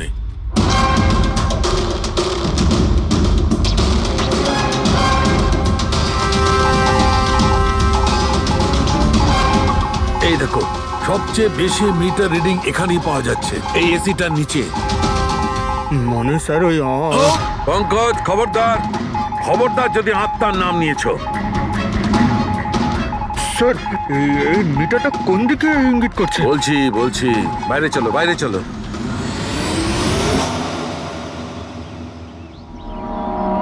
দেখেছো দয়া, এটা হচ্ছে ইএমএফ, ইলেকট্রোম্যাগনেটিক ফিল্ড ডিটেক্ট করে এটা। ইলেকট্রোম্যাগনেটিক ফিল্ডস, এগুলো তো আজকাল সব ইলেকট্রিক অ্যাপ্লায়েন্সের মধ্যে হয় ডক্টর, টিভি, ফ্রিজ। একদম ঠিক দয়া, কিন্তু ওই অ্যাপ্লায়েন্স গুলোর ইএমএফ হিডেন থাকে, লুকোনো থাকে, যাতে মানুষের উপর খারাপ প্রভাব না পড়ে। কি খারাপ প্রভাব? এইটার কারণে লোকেদের নশিয়া হতে পারে, ঘুম না হতে পারে, মন খারাপ হতে পারে, আর যদি অনেকক্ষণে সংস্পর্শে থাকে তাহলে হ্যালুসিনেশন হওয়াটা কোনো বড় কথা নয়। ও, তার মানে রাজার এই হ্যালুসিনেশন কোনো কেমিক্যালের জন্য হয়নি, নিজের ঘরের ইলেকট্রনিক জিনিসপত্রের জন্যই হয়েছে, কারণ ওগুলোর ইএমএফ ঢাকা ছিল না। একদম। তার মানে কেউ জেনে বুঝে এগুলোকে গন্ডগোল করে দিয়েছে। হতে পারে দয়া, এমনিতেই রাজা মনে মনে খুব কষ্ট পাচ্ছিল, খুব দুঃখ পেয়েছিল রোগীদেরকে বাঁচাতে পারেনি বলে, সেই জন্য হ্যালুসিনেশন ওর কাছে আফসোসের রূপে ধরা দিয়েছিল। হতে পারে এই অনুতাপের জন্য বিনীতেরও মৃত্যু হয়েছে। একদম ঠিক। আর ওই অশোক, ওরও দুর্বলতা সেই জন্যই মনে হচ্ছিল, যেহেতু ও এই ইএমএফ এর সংস্পর্শে অনেকক্ষণ ছিল। এখানে ওই কার্বন কম্পাউন্ড পাওয়া যায়নি বাড়িতে। এটা কি করে দেয়? কারণ এখানে তো ইএমএফ এর ব্যবহার হচ্ছিল, আর সবচেয়ে বেশি রিডিং উঠছিল বেডরুমে এসির কাছে। তার মানে বেডরুমের এসিতে কোনো কারুকাজ করা হয়েছে। তাহলে তো মেহকের বাড়িতে ওই ইএমএফ হনো। আমার তাড়াতাড়ি পুরবীকে ইনফর্ম করতে হবে।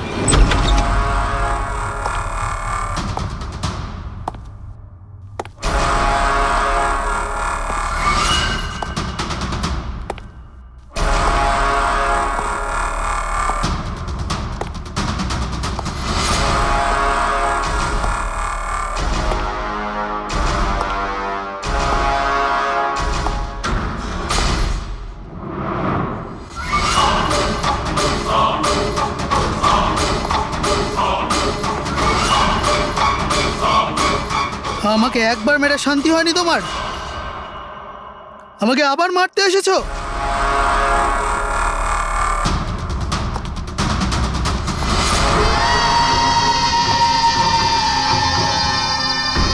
তুমি?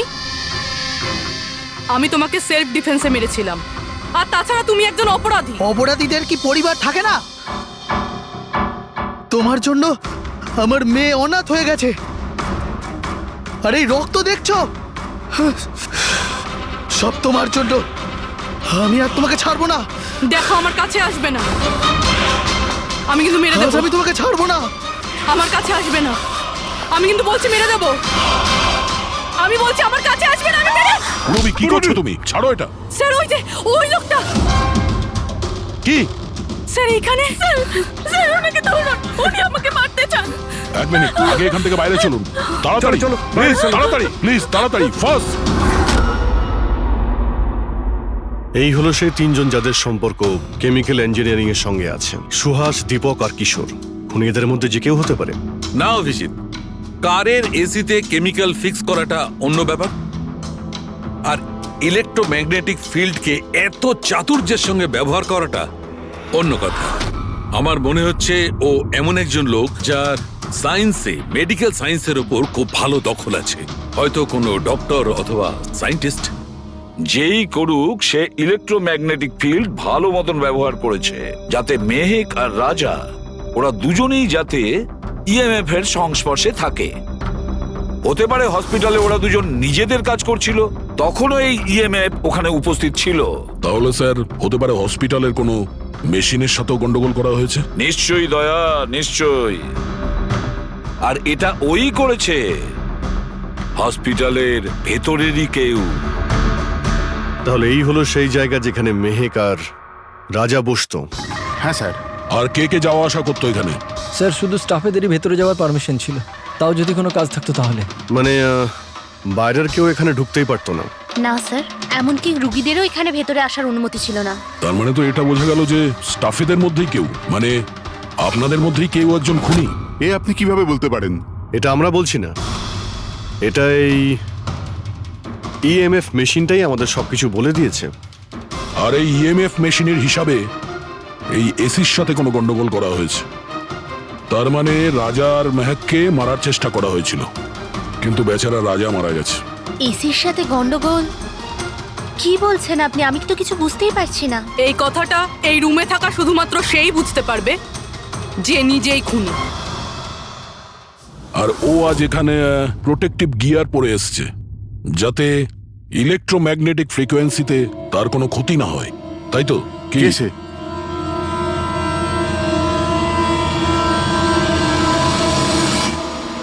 এদিকে এসো।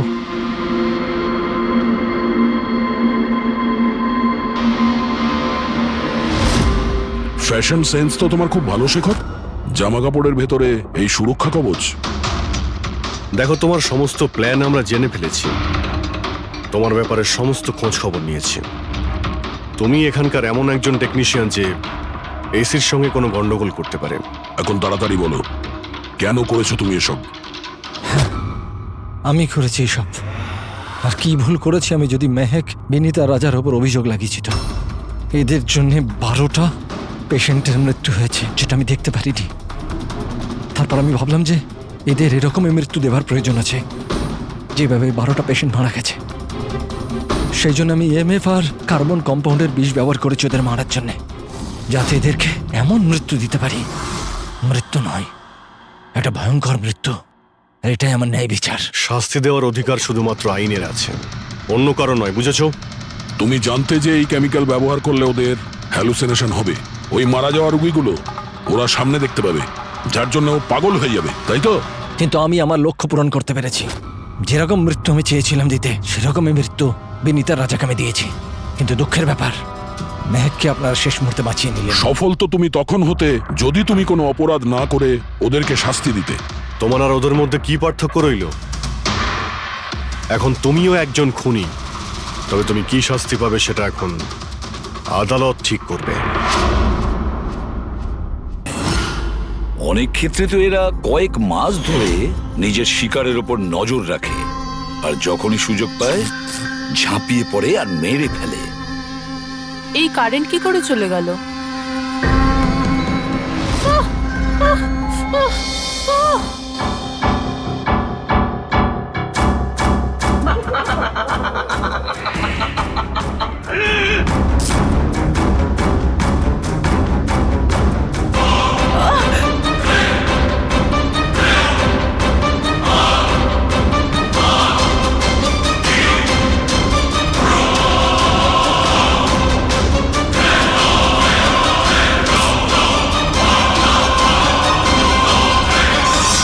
ওহ গড, এই কারেন্টটা এখনই যাওয়ার ছিল।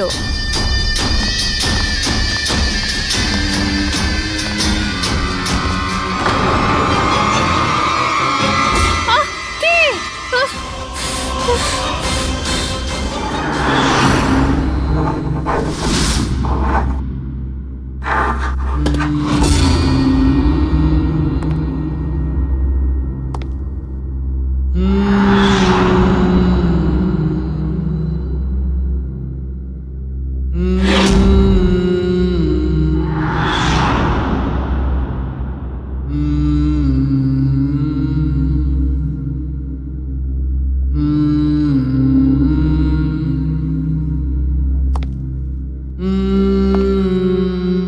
অনেকবার দেখা গেছে খুনিরা ভিকটিমের জিনিসও সঙ্গে নিয়ে গেছে।